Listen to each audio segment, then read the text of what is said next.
எல்லோருக்கும் வணக்கம். Welcome back to my channel travel with Selvi. இன்றைக்கி ரொம்ப சிம்பிளான ஒரு குழம்பு. சரி, இன்றைக்கி வைக்கிறவே எடுக்கலாம் அப்படின்ட்டு. ஆனால் ரொம்ப டேஸ்டியாக இருக்கும் இந்த குழம்பு. இப்போ பலாக்கொட்டை சீசன்றதுனால நீங்களுமே ட்ரை பண்ணி பார்க்கலாம் அப்படின்றதுனால இது எடுத்து போடுறேன். கத்திரிக்காய், பலாக்கொட்டை, உருளைக்கிழங்கு போட்டு தேங்காய் அரைச்சி விட்டு ஒரு குழம்பு. ரொம்ப சிம்பிள், ஈஸியாக செய்யலாம். கொஞ்சமாக கடாயில் எண்ணெய் விட்டுட்டு கடுகு தாளிச்சிக்கலாம்.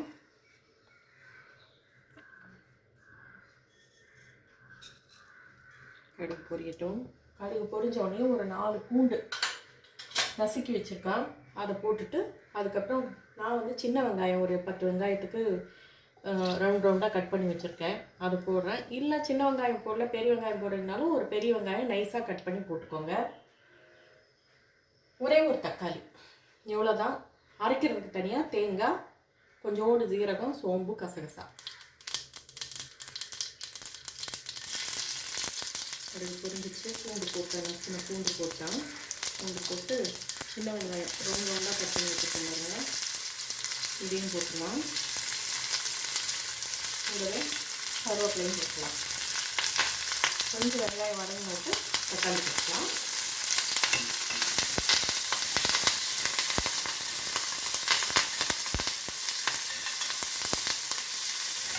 ரொம்ப அப்படி நல்லா வதங்கணும் அப்படின்ற அவசியம் இல்லை, ஓரளவுக்கு வதங்கினா போதும் உங்களுக்கு. இது கூடவே தக்காளி அப்புறமா போடலாம். கத்திரிக்காய், உருளைக்கிழங்கு, பலாக்கொட்டை எல்லாத்தையுமே கொஞ்சம் சின்னதாக பொடி பொடியாக கட் பண்ணி வச்சுருக்கேன் பாருங்கள், இந்த மாதிரி சைஸுக்கு. எல்லாத்தையுமே கட் பண்ணிவிட்டு தண்ணியில் போட்டு எடுத்துருங்க.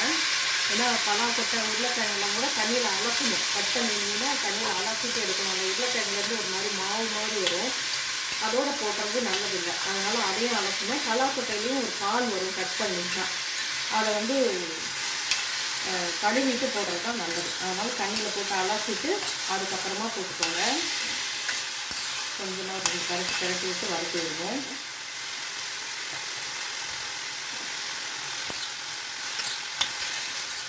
இப்போ இதில் பார்த்தீங்கன்னா தக்காளியும் போட்டு 2 பரட்டிட்டு மஞ்சள் தூள், மிளகாத்தூள், தனியாத்தூள் இது 3 போடணும். நான் இப்போ போடுறதுல மிளகாத்தூள் போட மாட்டேன், ஏன்னா எனக்கு காரம் ஆகாது. அதனால் தனியாத்தூளும் மஞ்சள் தூள் இதெல்லாம் போட்டு உப்பு போட்டு மூடி வச்சு வேக விட்டு தேங்காயும் ஊற்றி ரேஸும் ஒரு கொதி வந்ததுக்கப்புறம் எனக்கு எடுத்துக்கிட்டு கடைசியாக ஒரு தூள் போட்டு ஒரு கொதிக்க விடுவேன்.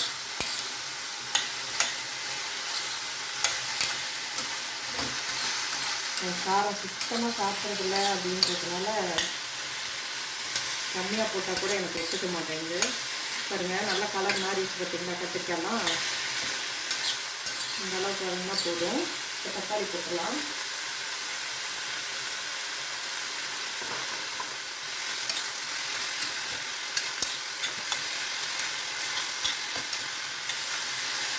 வதங்கிட்டோம்.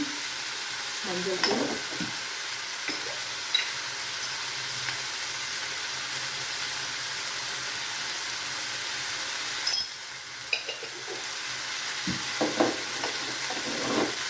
கொடுத்துருக்கோம். ஒரு 1 ஸ்பூன் 2 ஸ்பூன் அளவுக்கு போட்டுக்குவோம். இவ்வளோதான். இது திக்னஸ் வேறு எதுவும் நம்ம தேங்காய் மட்டும்தானே ஊற்றுறோம், ரொம்ப திக்கு வராது. கொஞ்சம் தண்ணியாக இருக்கிற மாதிரி தான் இருக்கும். இந்த குழம்பு சாப்பாட்டுக்கு நல்லாயிருக்கும், தோசைக்கு நல்லாயிருக்கும். இந்த குழம்பு கொஞ்சம் உருளைக்கிழங்கையும் பலாக்கொட்டையும் கொஞ்சம் மசிய வேக விட்டுட்டோன்னு வைங்களேன், நல்லாயிருக்கும். அவ்வளோதான். கொஞ்சம் தண்ணி ஊற்றி மூடி வைப்போம். பலாக்கொட்டை இருக்கிறதுனால கொஞ்சம் வேகட்டும், அதுக்கப்புறமா உப்பு போட்டுக்கலாம். கொஞ்சம் பலாக்கொட்டை இருக்கிறதுனால கொஞ்சம் கூடவே தண்ணி இருக்கட்டும், இது வேகட்டும்.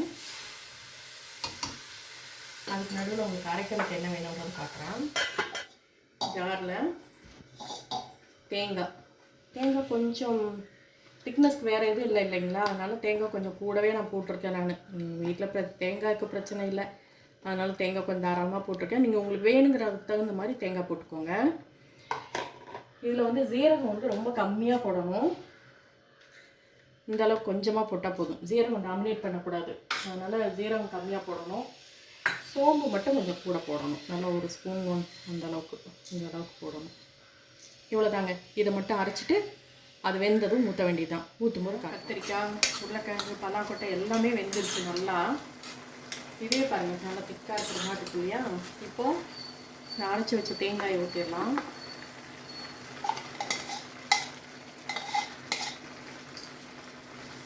ஏன் மஞ்சள் கலராக இருக்குன்னு நினைப்பீங்க, நான் காரம் போடலல்ல. நான் இது ஒரு கொதி வந்ததுக்கப்புறம் எனக்கு கொஞ்சம் எடுத்துக்கிட்டு அதுக்கப்புறமா தூள் போட்டு ஒரு கொதிக்க வைக்க போகிறேன். அரைக்கும் போது கொஞ்சோண்டு இந்த இவ்வளோண்டு கசகசா ஆட் பண்ணிக்கோங்க. அப்போ தான் கொஞ்சம் திக்னஸ் கிடைக்கும். நான் கசகசா ஆட் பண்ண சொல்ல மறந்துட்டேன் முதல்ல, அப்புறமா தான் ஆட் பண்ணேன் நான்.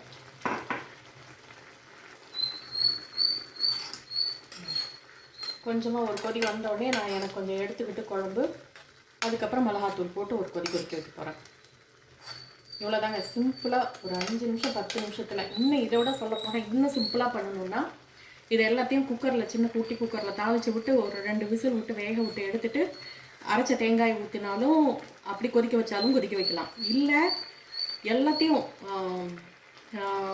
தாளித்து விட்டு அரைச்ச தேங்காயும் ஊற்றி ஒரு 3-4 விசில் விட்டு எடுத்திங்கன்னு வைங்களேன், ஒன்றா ஒரு 5 மினிட்ஸில் குழம்பு ரெடி ஆயிரும். எவ்வளோதான். இதை இறக்கும்போது நான் உங்களுக்கு காட்டுறேன். எனக்கு குழம்பு எடுத்துக்கிட்டேன். இப்போ வந்து காரம் போட்டலாம். 2 ஸ்பூன். இது வந்து குழம்பு மிளகாத்தூள், தனி மிளகாத்தூள் இல்லை, குழம்பு மிளகாத்தூள்.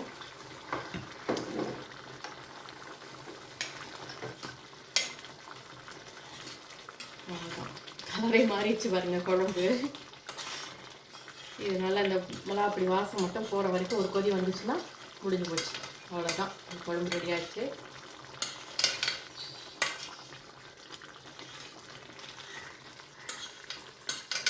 அவ்வளோதாங்க. சிம்பிளாக ஒரு 5 நிமிஷம் 10 நிமிஷத்துக்குள்ளே ஒரு குழம்பு ரெடி ஆயிரும்.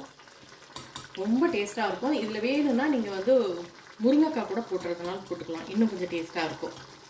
முருங்கைக்காய் இல்லைன்னா வாழைக்காய், இது ரெண்டுமே எது வேணாலும் சேர்த்துக்கலாம். அவ்வளோதான்.